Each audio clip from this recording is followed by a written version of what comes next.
BTB Project listeners, thank you so much for checking out today's episode. I'm making a push by the end of 2023 to hit 100 episodes for the Project Podcast. I cannot thank you enough for listening, for your feedback, and for all the excitements ahead as we go into 2024. When you get a chance, do me a favor. Go on to Spotify, Apple Podcasts. Takes 5 to 10 seconds to shoot me a like and subscribe to the podcast. We are on mission to continue to change people's lives, to pay the mission forward, and to show that impossible is nothing. In today's episode, I interviewed Tyler Pazik, founder of Pazik Performance Group. They enable coaches, athletes, and administrators to experience the greater success in their competitive environment. And in our conversation, we're able to collaborate both as coaches, as we are part of Evo Sports Collective, but also being able to uncover some of the cliches in coaching. Instead of having this overarching approach to how you're leading teams, what are the do mentality moments? What are the moments that are important to add applicable action to accomplish the goals you're trying to achieve? We also dial into the characteristics of what makes a great coach, what's happening right now in college recruiting, professional sports, and his life story, being able to pay a mission forward based off of something he became passionate about at an early age. Can't wait for you to check out today's conversation, and let's get into it.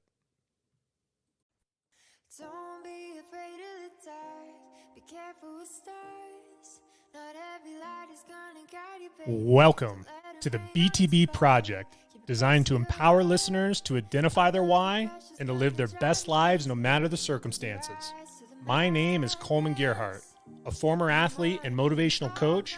I've had the opportunity to inspire thousands through my story and help accomplish what they are built to be.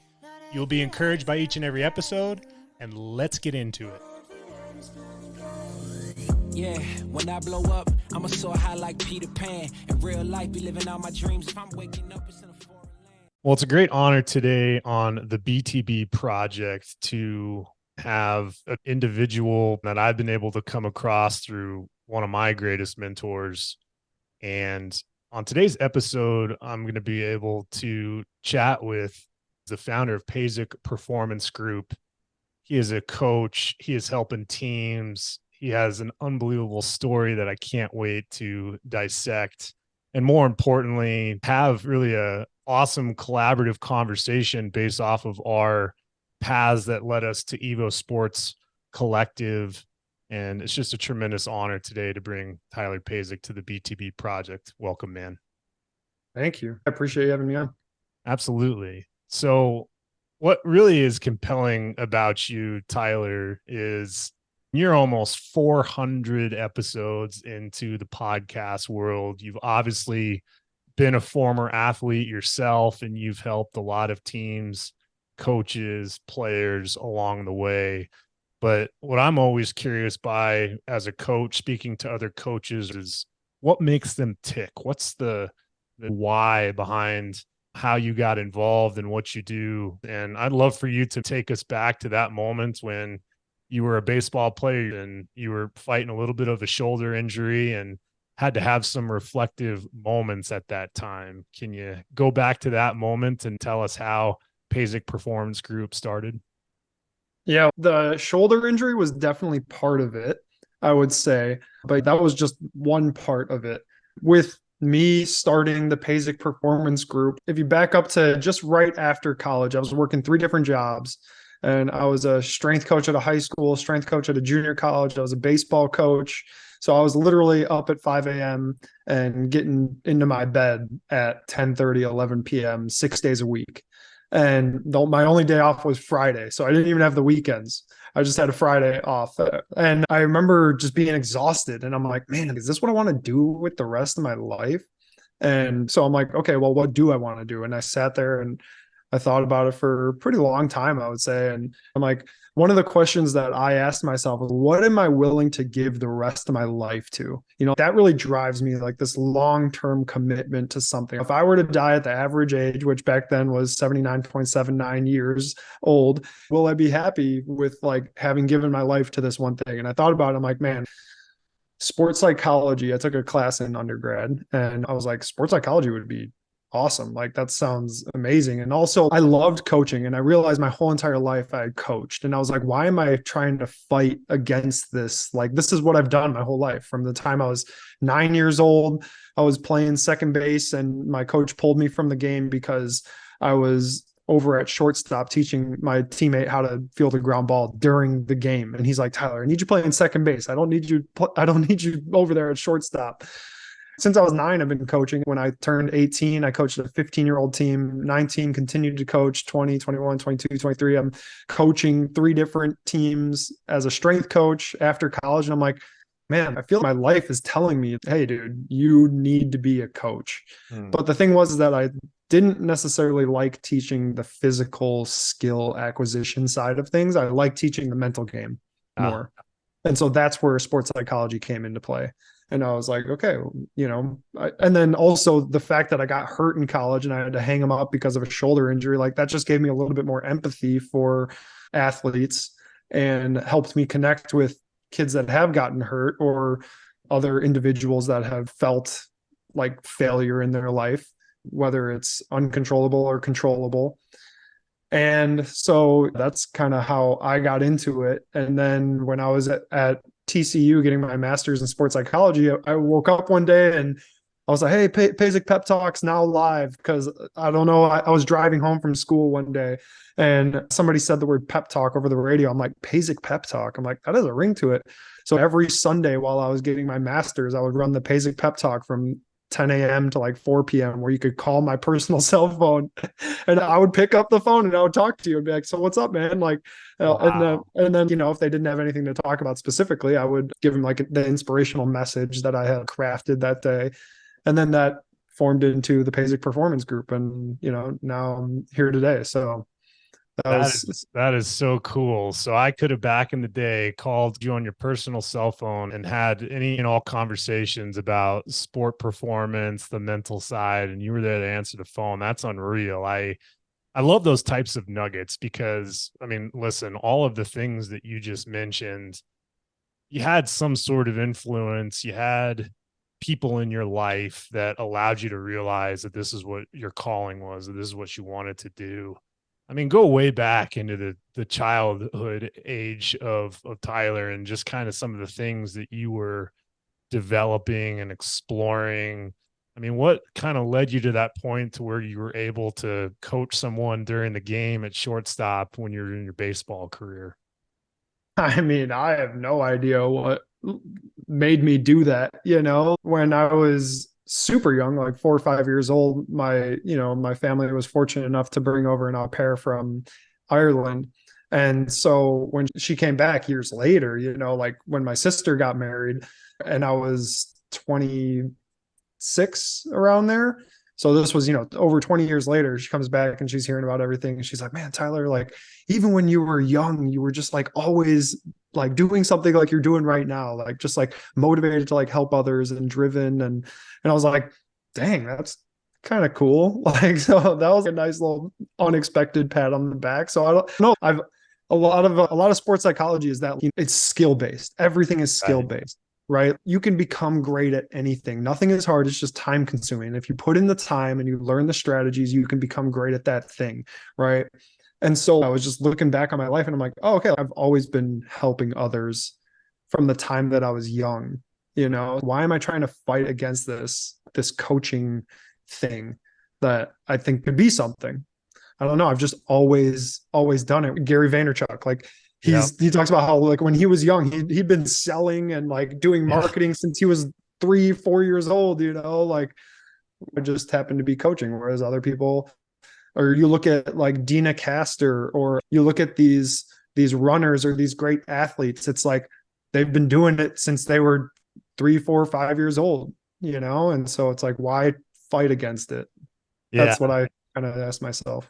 it's a fun question to hear the answer to, because I think of my own situation where, here I am as a coach and a mentor, but it wasn't birthed because of this kind of, enlightening experience when I was a kid.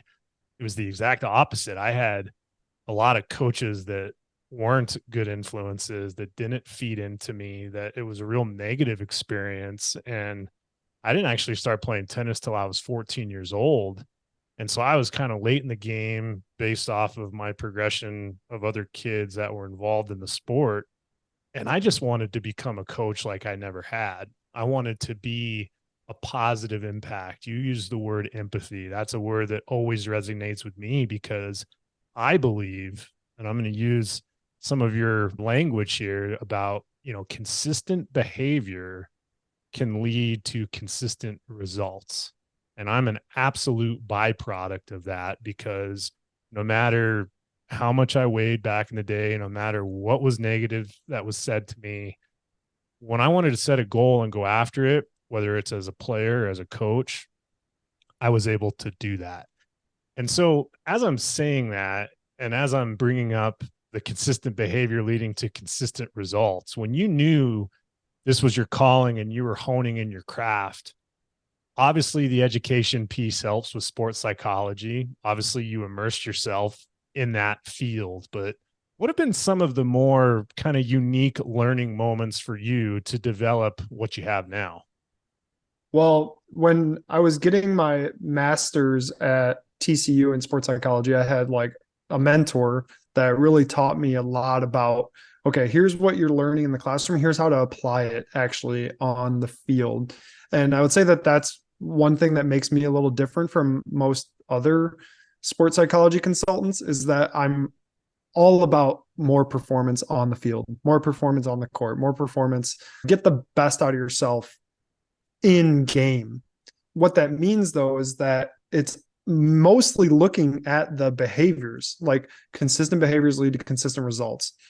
And another thing I talk about is like consistent thoughts lead to consistent behavior.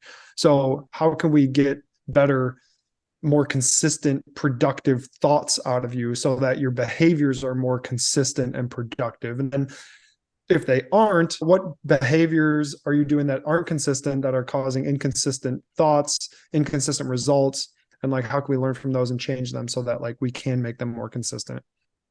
That's probably one of the biggest things that I learned, is like, okay, looking at behaviors and really making it as concrete as possible. I think a lot of coaches talk really conceptually. They talk a lot about values, and they talk a lot about, respect, trust, hard work, effort, intensity, passion, right? Like these conceptual value-based words. What does an athlete have to do to become that type of person? The key word there is do. What is the behavior that they need to do? What is a checklist? If I do this, then I will be more passionate, or if I do this, then that shows that I am hardworking. If I do this, then that shows that I never settle. Things like that I think a sports psychology consultant really helps with, is take those conceptual words and make them more concrete, and then just like help you with your communication with your coach. And that's where, one of my mentors, Greg Warburton, who you've met, he came into play. I really took my communication skills to the next level with Greg. So like these couple of mentors that weren't even mentors while I was doing my class, like I don't even talk to my advisor at TCU. I haven't talked to her before I even graduated. We stopped talking before I even graduated. So it's like, now that does suck. Don't get me wrong. If anybody's listening to this right now, find an advisor that absolutely cares about you, because I didn't do a great job at that. And so when I go get my PhD, I'm definitely finding an advisor that cares about me. But yeah, like these two guys that helped me out after college and kind of during college as well, they really showed me how it's behavior based. You really got to focus on those behaviors with your athletes, and then also just become a better communicator so that you can stop talking in those value-based conceptual words. It's like the same thing with say a hitter in baseball. It's like, oh yeah, like when he goes up to the dish, like guys just don't trust that he's going to get the job done. It's like, okay, well, why not? What is the behavior that's going into the trust portion of things? I would say that that's kind of the big things that I learned.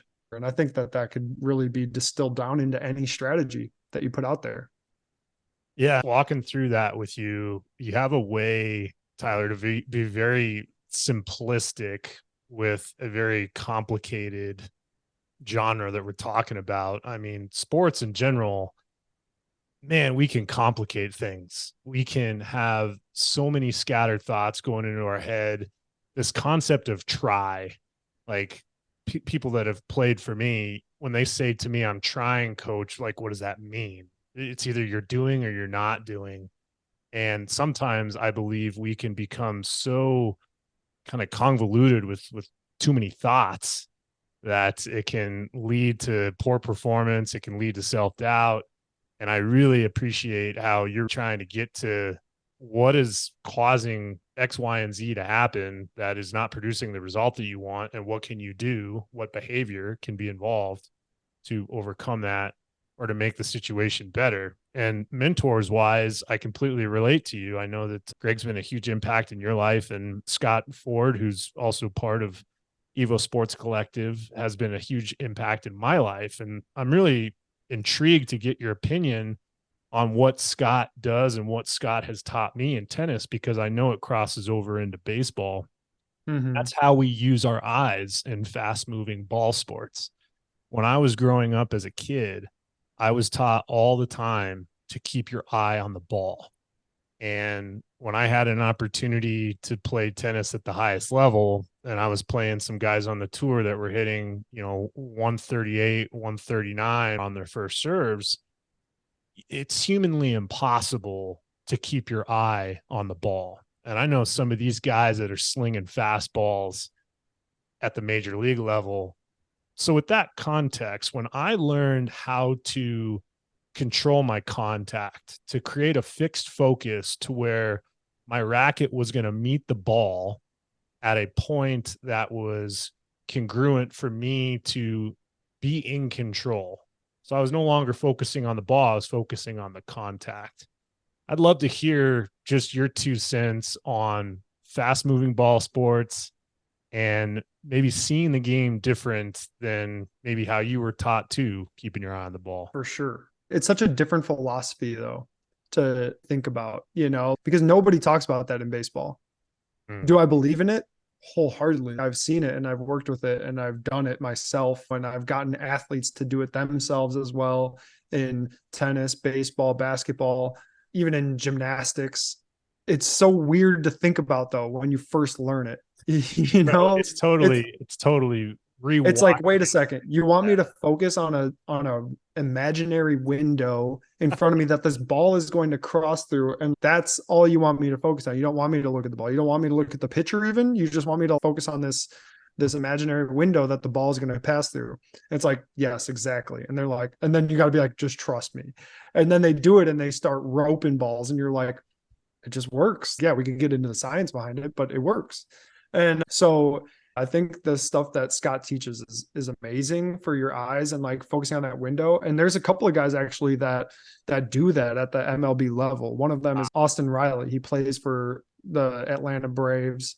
He is their third baseman, but what he calls it is hunting windows. So when you're watching an MLB game, most of them nowadays have that square on the screen that, is like telling you if it's a ball or a strike. And then you get upset when it's a ball and the calls it a strike and blah, blah, blah. But anyways, he calls it his hunting windows. So he'll talk about the inner third, middle third, outer third, upper third, lower third, and he'll just pick a window. If that ball comes into that window, whether it's a changeup or a fastball or a slider, curveball, whatever it is, if that ball comes into that window, I'm swinging. And so that's him talking about what we're talking about right now. Like, you're hunting windows. And now going down a level to college, I've had college athletes who do that and they become much more successful at hitting because they're thinking about windows. Another guy that did it was Cal Ripken Jr. He talked about hunting windows when he was up there. So there's guys that do it already. They just might not understand the science behind it and why it works. But it is a great strategy that, yeah, for sure works. And like one of the things that Scott and I talk about is being able to use the dorsal part of your brain because it's 6 times faster than your prefrontal cortex. And a lot of people, they think, oh, when I'm up there and I'm not thinking about anything, that's when I'm having the most success. And it's like, well, that's just not true. Like if you're thinking about nothing, then how do you do anything, right? What's really happening is that you're so focused on just one thing that it feels like you're thinking about nothing. You're so focused on that window that it feels like you're thinking about nothing. You know, you're so focused on that one thought that it feels like you're thinking about nothing, or that image, or that feeling in your body, right? You are focused on one thing. You just got to figure out what that one thing is. And once you figure that out, then you can become consistent with it. And then all of a sudden your performance improves rapidly, instantly. Yeah, I find it interesting because chasing windows, I mean, these are the types of things where it's so frustrating because the way that I was able to have a lot of success in my career as a player was long before I learned how to really use my eyes in tennis. And I had a tremendous amount of willpower that got me over the finish line in a lot of matches. I've kind of always had that underdog mentality that no one's going to outwork me type of philosophy. And to play at that mindset for as many years as I did, it was physically and mentally exhausting. And what I find fascinating about sports in general, and I want to get your 2 cents on this from what you've seen, is it seems like the people that are best at what they do not only make it look easy, but they're incredibly relaxed. And this kind of try hard, willing yourself mentality, it might be tapped into sporadically, but it's not the driving force to their overall success. I look at, kind of the old cliche of like, the Karate Kid has a sensei, and the sensei is always calm and collected and speaking these words of wisdom. I just would love to hear your 2 cents on when I say athletic performance, high achiever, what separates the 1%ers from everybody else? I mean, what separates the top 1% from the next 5%? Or even if you look at the top 5%, right? Like the guys that do the most winning, everybody that wins is probably in the top 5%. What makes the difference between the top 5% and the next 5%? I mean, they have the same training, they have the same skills, they have the same workouts, and they're eating the same and all that. Man, if you look at that, one thing is like the mindset. Like they've already won before they even went out there. Like they see themselves as a person who can win based off of all the time and experience that they've had in the sport. They see themselves as already having won. So when they do go out there, they can concentrate on the present and just focus on that next hit or that next swing or that next moment, instead of, having to worry about scoreboard watching or anything like that. It's like, no, I've already won, which helps me relax in the moment and allow myself to play. Now, one thing you were talking about was like, they just make it look easy. I actually have an interesting theory on this. This is the first time putting it out to the world on a podcast. So I kind of want to break this down with you. I want your opinion. When coaches say you're trying too hard, hey, 80% is your new 100%, right? To me, I'm like, and then there's a lot of competitive athletes out there. They want to feel like they're doing it, And the coach says, oh, you gotta you can't just be on the throttle the whole time. And it's like, well, that's what makes that athlete great. What is the behavior that they're doing that is causing you to think they need to do 80% in order to do 100%? And I think about this a lot, and I'm like, you know what? Effort, rhythm, and timing. Sports comes down to effort, rhythm, and timing. If you have good effort, you have good rhythm, and you have good timing, then it's going to look easy and you're going to perform really well. Right. So when they're going 100% or they're going 120%, it's not that they're trying too hard or they're doing too much. They're just rhythm and timing is off. right? They just don't look smooth. There's guys out there that are going 100% and they just look so smooth out there, right? It looks effortless. But are they giving 80%? No, they're not giving 80%. They're giving 100%. So what makes that different compared to a guy that doesn't, it looks like he's giving 120%. What it is that his rhythm and his timing is off. So instead of focusing on, hey, you need to come, again, using these conceptual words around their performance, it's like, let's make this tangible. So what's really off is like, you're just not smooth, because if you were smooth, then like that 120% effort would look absolutely flawless and it would look like you're doing nothing. So like, what am I seeing right here as a coach? What am I seeing that's making me think he's out of rhythm or out of timing, or she? So like, that's what I think the whole like effortless is like, it's not that they're effortless. They're trying super hard. They want to win that point. They're going to put everything they have into that next shot. Right. What it is that they're just in such good rhythm and their timing is impeccable. And that's why it looks effortless. But it's not that they're giving less than 100%. That's how I see it. So I get frustrated, man. I struggle with it too, because I was always, my dad was in the Air Force. I had an older brother.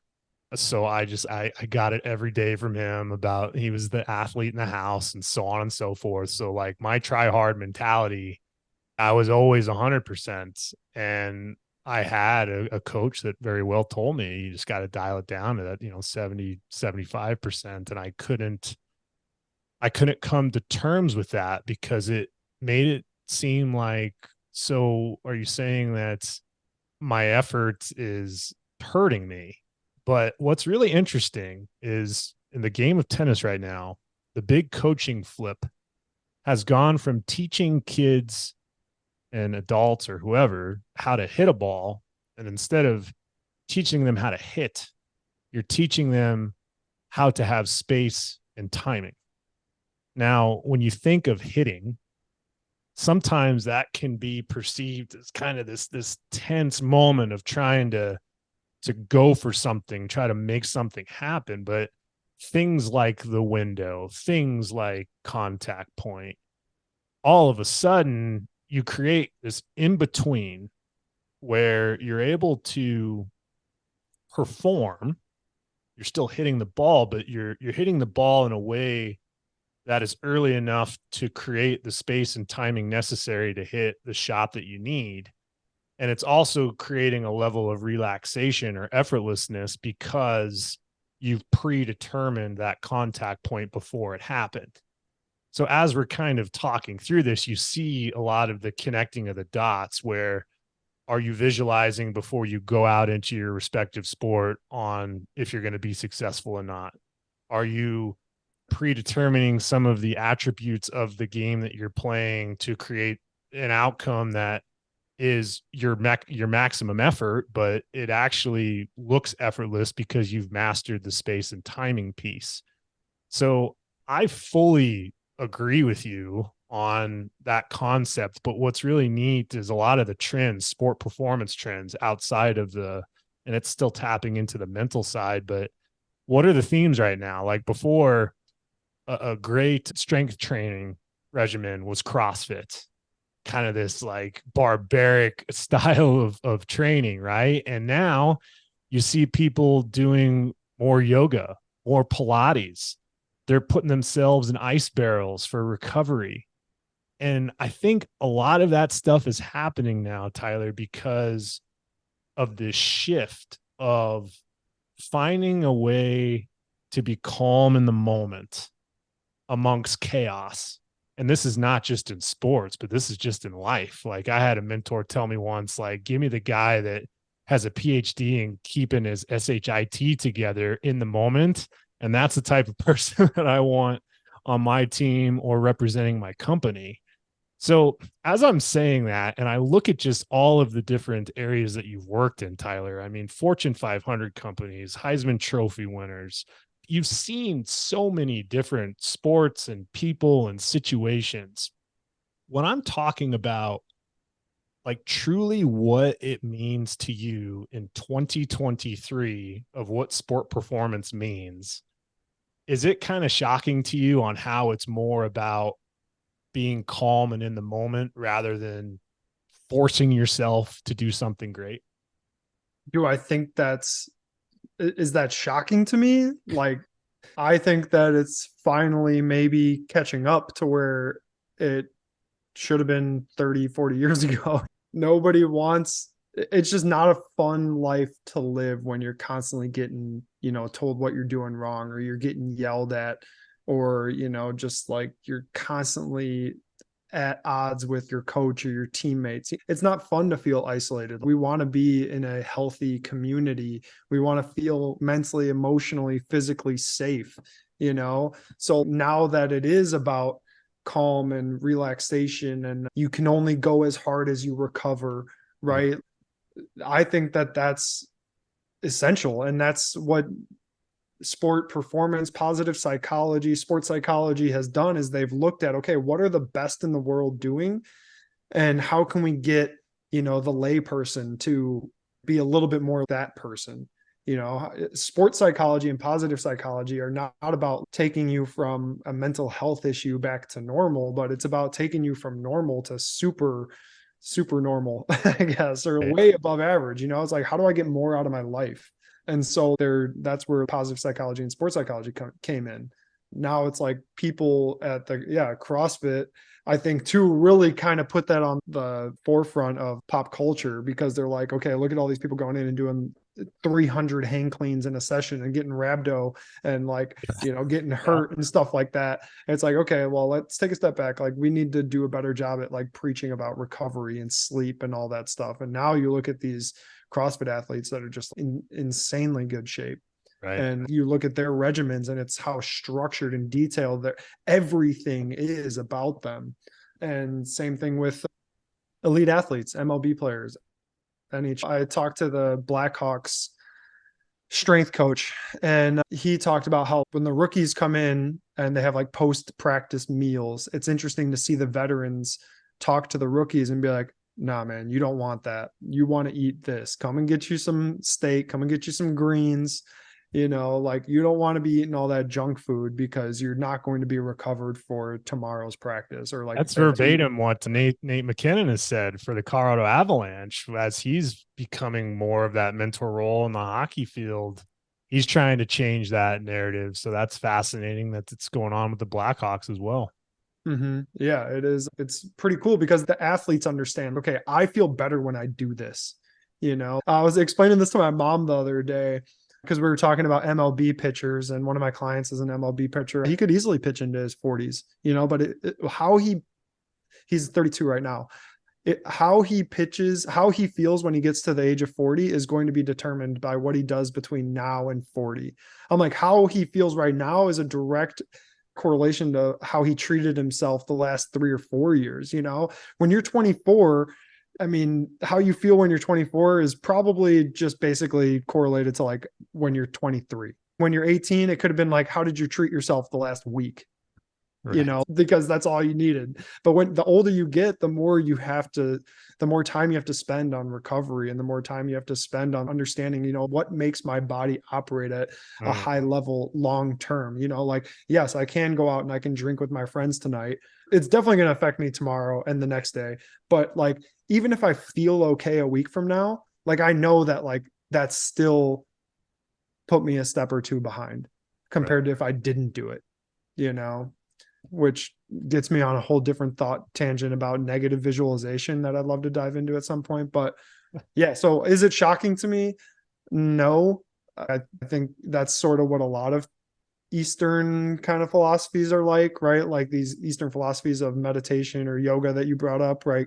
Right. The more research and like that comes out about them, the more we realize like, oh man, like everybody should be doing this. Like, not only is it just like, do we think it's a good thing? Like, research shows that it's a good thing. Yeah. And I love the nutrition piece. That's something that I definitely had to tackle back in the day, losing 100 pounds in 13 months. And, wait a second, you lost 100 pounds in 13 months? 13 months. So I took a gap How, year. how and why did you do that?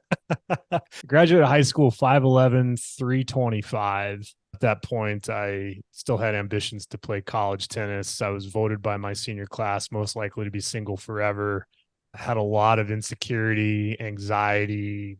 I was frustrated, a little bit of instability in my family life. And yeah, so I got on a plane. I went to Litchfield Park, Arizona. I went to a tennis academy at the Wigwam Resort. And I had two coaches from Poland, stayed in an old abandoned women's shelter for 13 months because I couldn't afford staying on site. And 1,300 calories a day, 6.5 hours a day on the court. Sundays were off. And I lost 100 pounds in 13 months. Wow, man. Were the Polish coaches old school? Were they like, you're fat, you need no food?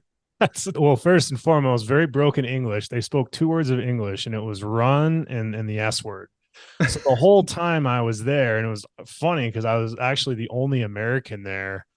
Most of the people that I was training with were from all over the place: Russia, Latvia, a few people from Spain, and these guys just rode me. The guy who ran the program at the time, he played college tennis at South Carolina and made it to the semifinals of the NCAA national championship a few times. So he definitely was a great player. And yeah, that European training was something that I was never exposed to being a Colorado native. And that was prolific in my development. And it kind of leads me to this question that you really kind of value what I'm about to say is, you choose your own suck and you embrace discomfort.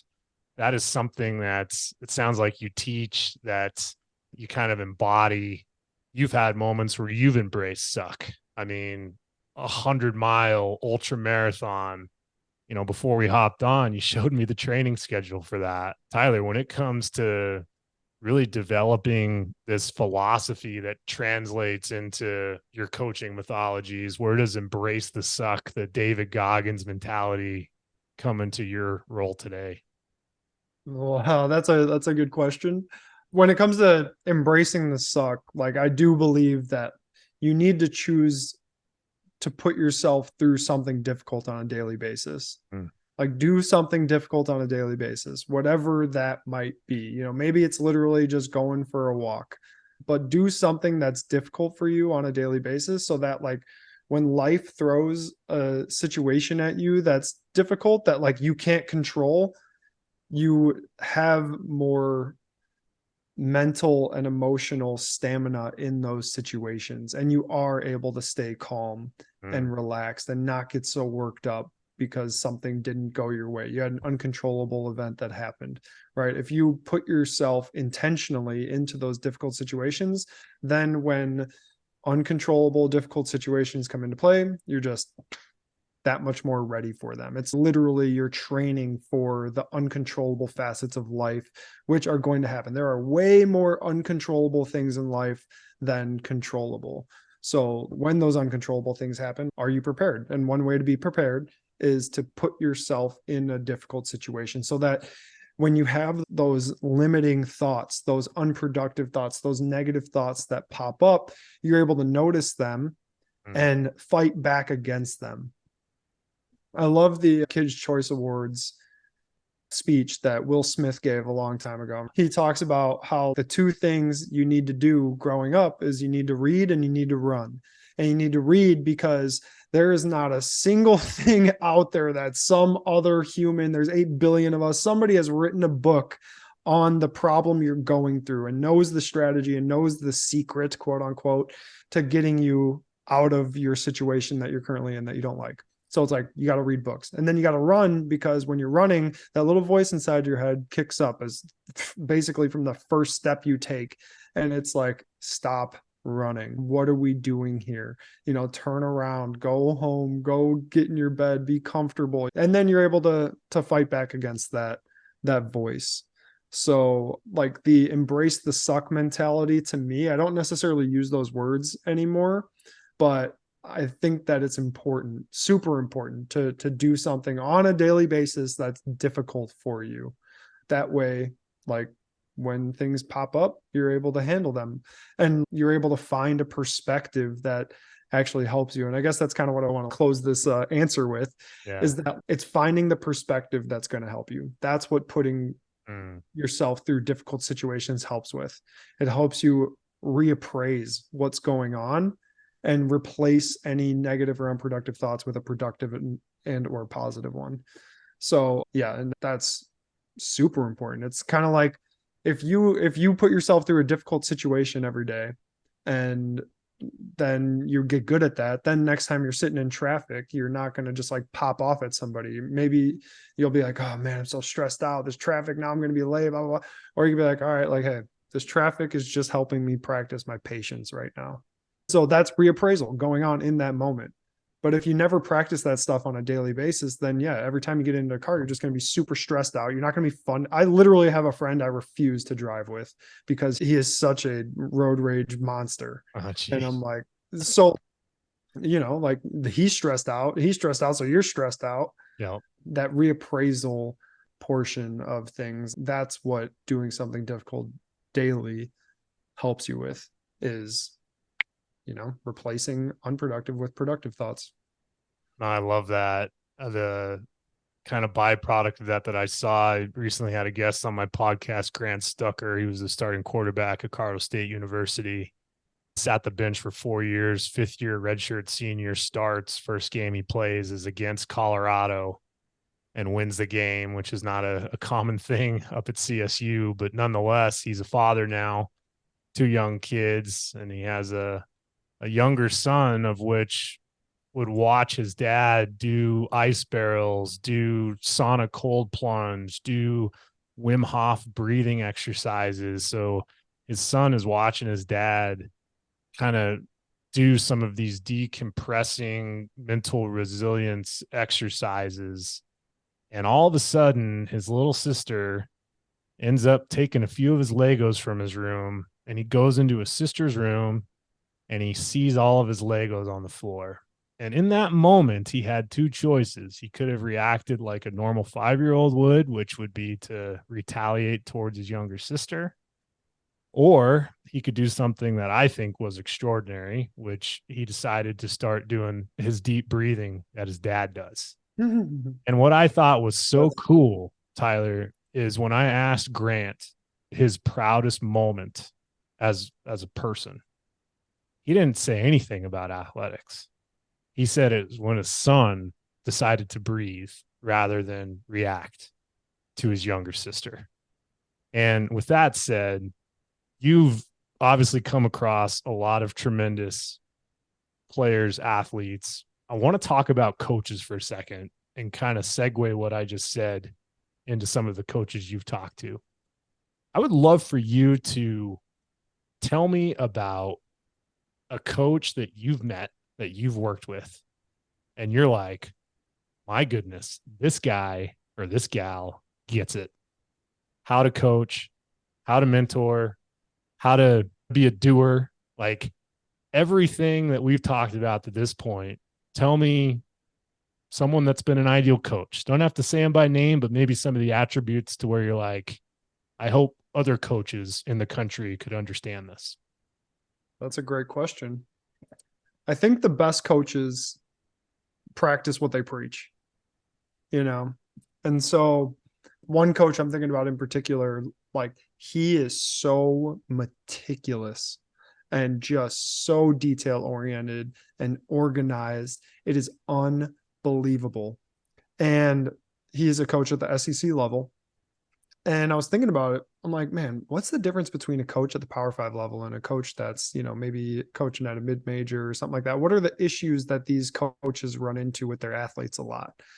And one that pops up for me, and maybe you could, correct me if I'm wrong or dive into this a little bit with me, is like at the lower levels of college sports, one thing that pops up a lot for coaches is that I get the question about, how do I get my kids to be more detail oriented? And then at the higher level of sports, I rarely get asked that question. Like at the higher level of college sports, I rarely get asked that. And I'm like, so what is it that's, what's the difference? And then now that I'm talking about this coach here, I'm like, and I look at the coaches There, and don't get me wrong, there are great coaches that coach at the lower, just how would you say that? Like Division 3, Division 10. I the, mean, or even yeah. like a mid-major. I mean, Yeah, the type big of one. athlete that you get, I guess. Sure. The SEC players, they're already more detail oriented. Right. Like unless they're just like uber talented and but like that normally those are very few and far between. To the outside looking in, you might be like, oh man, they were just gifted. But it's like they also like work really freaking hard, which goes back to that first thing that I was saying. They've probably just been doing it for so long that it looks like they were born with it. That's one thing, is like he's just so meticulous and detailed and organized. And then not only that, but he has the social intelligence aspect of things going as well. The emotional intelligence, the social intelligence. And then I've seen and heard stories. I've seen in person and then heard stories from him and from other coaches about him communicating with his athletes at a super high level. One of the communication skills I talk about a lot is behavior descriptions. And so what a behavior description is basically you tell the athlete, when you did this, it's made me start to think this. So when you rolled your eyes while I was talking, it made me think that you didn't agree with what I had to say. What was the reason you rolled your eyes in that moment? And so that's a behavior description. It's not saying you're a bad person for rolling your eyes, or you're not labeling the kid as selfish or unfocused. You're just like, here's the behavior. Here's what it started to make me think. Like what actually happened for you in that moment. So anyways, he told me this story about how one of his athletes was not happy that they got their position changed. And so the athlete exuded some negative body language, some poor body language in that moment. And so later on in the next day, when it was calm, in a calm place, outside of practice, he went up to the athlete and he said, hey, so yesterday when I moved you from one position to the other position, and you sulked your shoulders and you kind of threw your head to the side and you walked incredibly slow over there, that's what I saw. And it makes me think that like something came up for you right there. Like, so what was that? What were you thinking about in that moment? And then the athlete went in to talk about how like, well, I want to play that other position. I don't get why I'm over here. I don't understand. I feel it's a demotion, And so instead of just going in and telling the athlete what was going on right there and how he was gonna, like, he's the boss, and like, you better just like what I do and do as I say. He was genuinely interested in what was going on for that athlete. And so like, that's a high level communication skill that not a lot of people get. And he came across it. He didn't even know what he was doing. Right. Like if I were to ask him, what is that communication skill? He wouldn't even know, but I knew. And I'm like, that's what makes you. And that's one thing you see a lot at the elite level is when it comes to sports psychology, leadership, communication skills, there's all these strategies that you can learn. Right. But a lot of the greats, they've just come across these on their own and they're like, oh, that worked. I'm going to keep doing more of that. He found that this thing called a behavior description works with his athletes. It helps him get the athlete on the same side of the issue as him. It helps him work together with his athlete. It helps build trust. It helps build relationships. So that is one of the things that I've seen is like a lot of the greatest coaches of all time are great communicators. I mean, you saw it at the MLB level during the World Series. That's all they talked about. Bruce Bochy, such a great communicator. Same thing with the Diamondbacks coach, such a great communicator. You see it with the new San Francisco Giants coach, Bob Melvin. I mean, loves communication, is a people person, relationships guy. I mean, if I could instill one thing in all people, it'd be like better communication skills. And that's one of my goals, is help others learn about communication skills and how they can apply them to their own lives, because relationships are built on trust. And one way that you do that is by having better communication and listening to each other. Like, I don't know, you're married, right? Yes, I am. All right. How long have you been married? 13 years. Okay. So what are one or two things that you believe helps with a strong, long lasting marriage? I would certainly say the first thing is it's not about you. And secondly, being able to listen first and talk second. So being able to have those abilities to very, kind of similar to how you actually responded of some of the attributes of some of the great coaches that you've been able to work with is I love the open-ended question mindset, being able to not coach at them, but coach with them, not having the wherewithal in a conversational sense to be able to have that type of collaboration. So with that said, to make sure I'm answering your question, I believe the two strong suits is it's not about you and listen first, talk second. Yeah, and I might have set you up there a little bit for that answer, but that's the commonality between it all, because between all of them is usually something along the lines of communication and something along the lines of like effort towards another person. Right. Like you have to put in effort in the relationship in order for it to work out. So yeah, it's like, okay, if all of these people who have been married 20, 30, 40, 50 years that I've asked are saying communication skills and effort are huge, why isn't that the case in all relationships?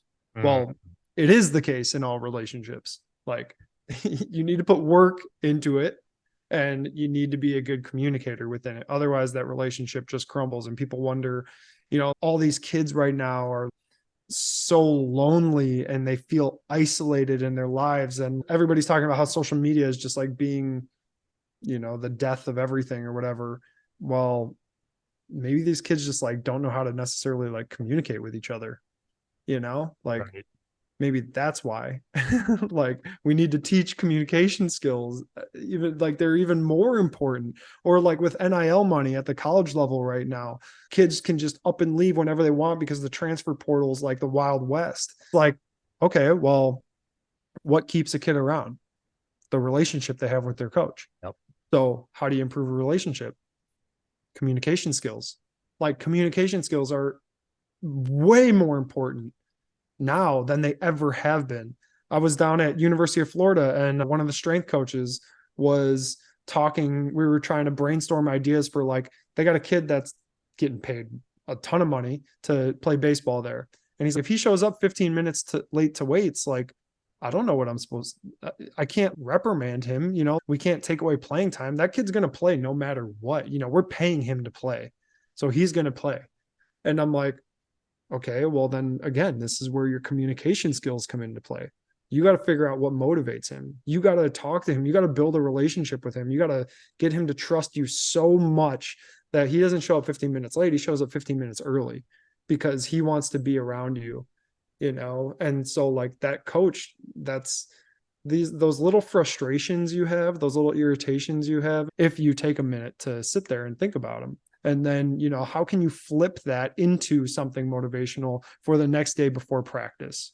Or how can you flip that so that when you have a conversation with that kid the next time, it can be a source of motivation. It can be a source of inspiration.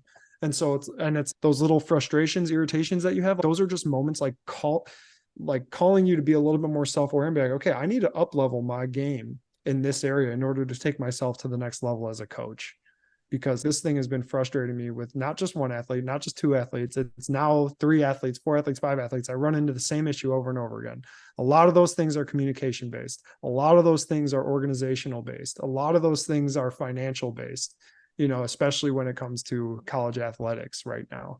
A lot of those things are building relationships with donors. It's like, okay, you have to up level your game in the alumni world. Or with your donors, you got to speak to them a little bit differently. So again, communication skills, man, they're huge. It makes me think a lot about my skill set. I've had a lot of people that have told me, in the high school coaching realm that I have a gift of communicating. And I kind of wanted to share this because I think it's important for the listeners is my gift of communication came from probably one of my most vulnerable moments in my life. My mom, she passed away when I was 20, and she was addicted to alcohol. And I took her to 4 rehab, started when I was 16 years old. And I had to learn a lot about communication being a child of an alcoholic, because I didn't know, like, based off of my mom walking in the door being sober or walking in the door being drunk, I had to learn how to communicate with her however she showed up. And I absolutely 1000% correlate that to high school kids. I don't know if a kid just bombed the test and showing up to the tennis courts, not ready to swing a tennis racket, or, their girlfriend or boyfriend just broke up with them, or they have something going on at home as well. And my ability to tap into a lot of the things too that I'm doing as a husband and a father, like, it all correlates into this realm of communication. And it's striking to me because here I am now as a dad of a 17-year-old elite athlete, runs cross country and track, junior, heavy recruiting time as he's preparing to go to college. And one of my biggest concerns as a parent is that ability to communicate and trying to help him with that. And it kind of makes me think, based off of these coaches that you've talked to at the highest level, L deals and, conferences and all these different things are part of the equation. But eventually, the old school way to recruit is a coach shows up to your living room and you sit down and have a conversation. I would love for you to maybe talk a little bit about the high school athlete today and some of the concerns that you have with the lack of communication skills, and call it social media or whatever you want. But I also have seen some coaches that have been able to say, it ain't the kid's fault. We need to do a better job as coaches. We need to do a better job as, parents, whatever it may be, to help these kids be better communicators. So with all of that said, what these college coaches are doing to allow them to have success with these recruits, knowing that communication could be an issue with their athletes. Yeah, I think that I mean, another great question from you, but the philosophy that they have, of just being a lifelong learner and having this open mind, to things, at least those at like the highest level, you don't really hear them being too closed-minded or having a fixed mindset ever. They're pretty open-minded and they're always learning. Even that coach I was talking about earlier, I mean, he doesn't read. He'll be the first one to tell you, I don't read. But what this man does is he is always writing in his journal. I mean, he has notes in his journal that he pulled up. I went in, I've worked with them 2 years in a row. He pulled out his old journal from when I came in and he's like, oh yeah, hold on. I said something somewhere in this journal about last time you were here, when I was reflecting. He's like, let me go in there and find it. And I was like, wow, that's elite. I don't know of anybody, literally, I don't know anybody who journals as much as he journals and just writes down everything, all of his thoughts. You mentioned detail oriented as a good attribute. That's the epitome of it right there, huh? Yeah, for real. It was crazy. Yeah. And then he remembered it too, which was insane. He remembered that he wrote it down from over a year ago. So yeah, I would say that the extreme ownership piece of it too is essential. It is up to you. And then as an athlete, it's up to you as an athlete as well. I would say that the high school athlete right now, they want discipline. They want to get better. They want to learn and they want to succeed and excel. Some days it might not look like that, but that's where your skills as a coach come into play. They want that information. And whenever I do one-on-one sessions with my athletes, we normally have some things that we're going to talk about that are kind of predetermined, but I always ask them, what's one thing that you want to chat about today? When I ask them that, they almost always have an answer. They almost always sit there and think, and then they're like, you know what? Here's one like kind of sticking point in my life right now. How do I deal with this?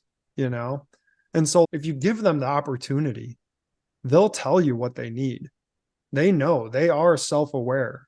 You just need to give them that opportunity, really.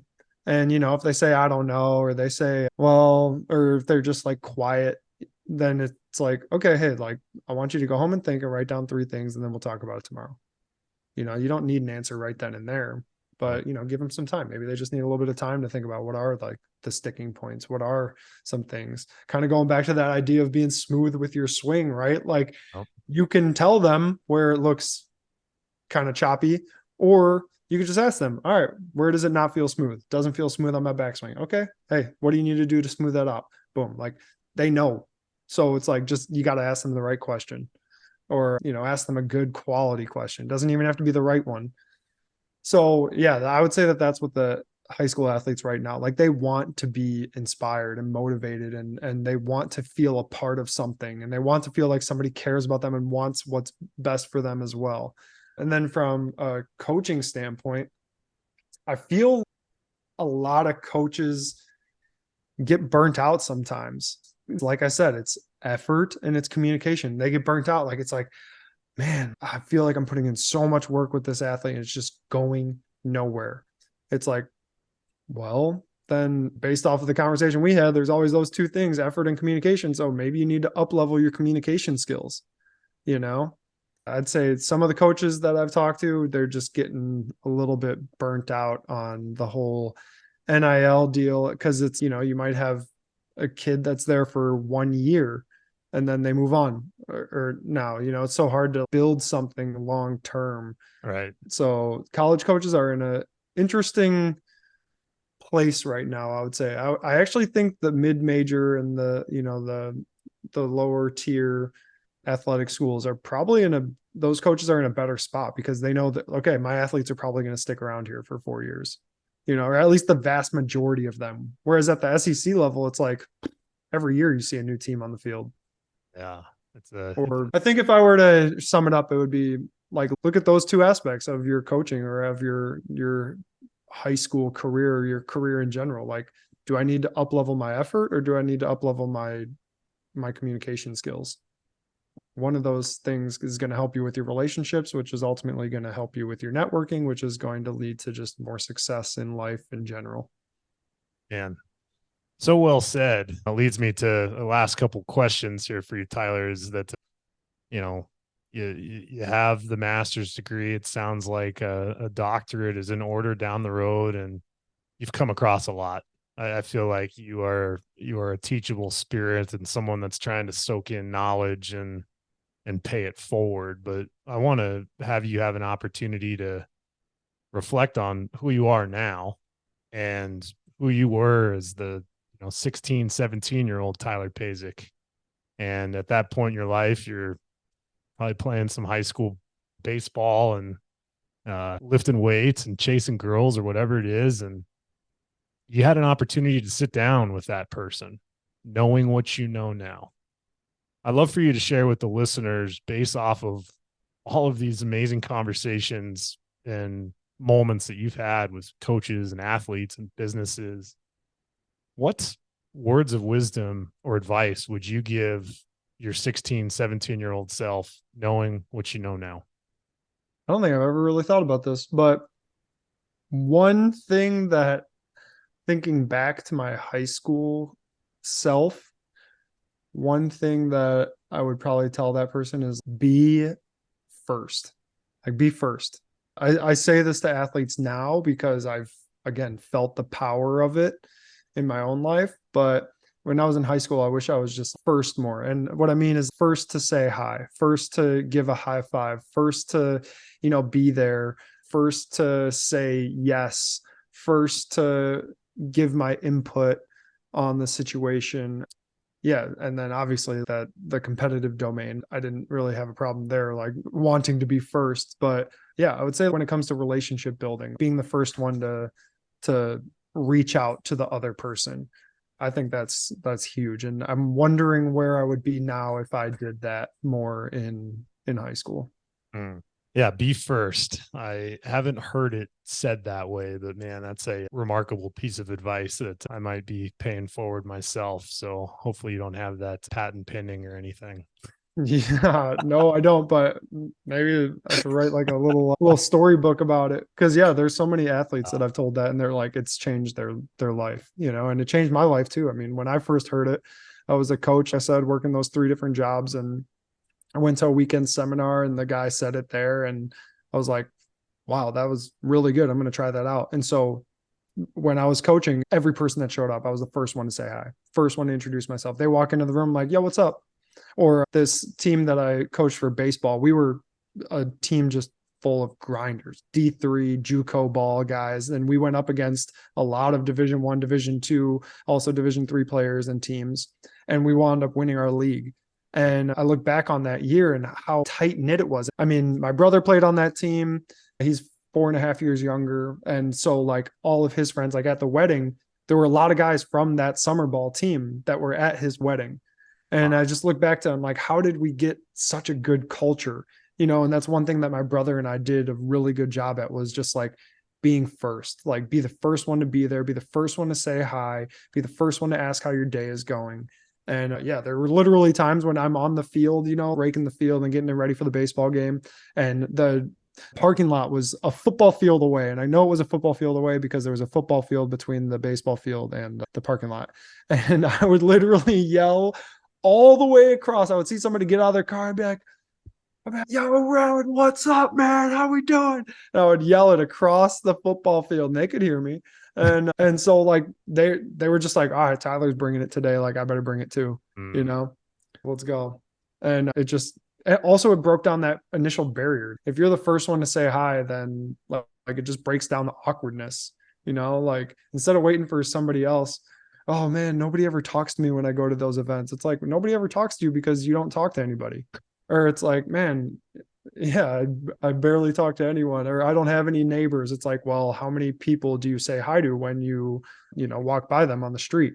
Well, I like to listen to my music. And it's like, well, you're never going to build a community if you got to give it to get it, you got to give it to get it. If you want more friends, go give more energy towards people, So yeah, if you want an A in class, give more energy towards studying. Yeah.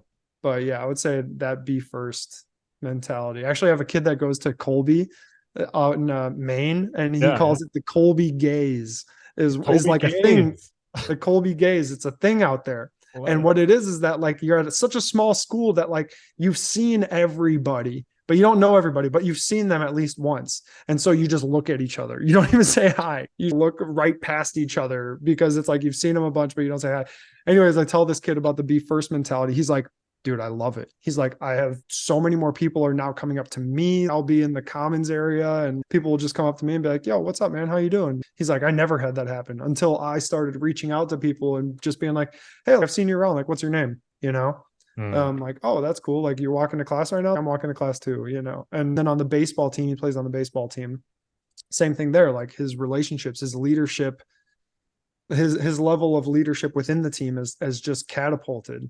Now he wanted to be a leader, but it's now people see him as a leader because he's built the relationships that you need to be a leader. So yeah, be first is a big one.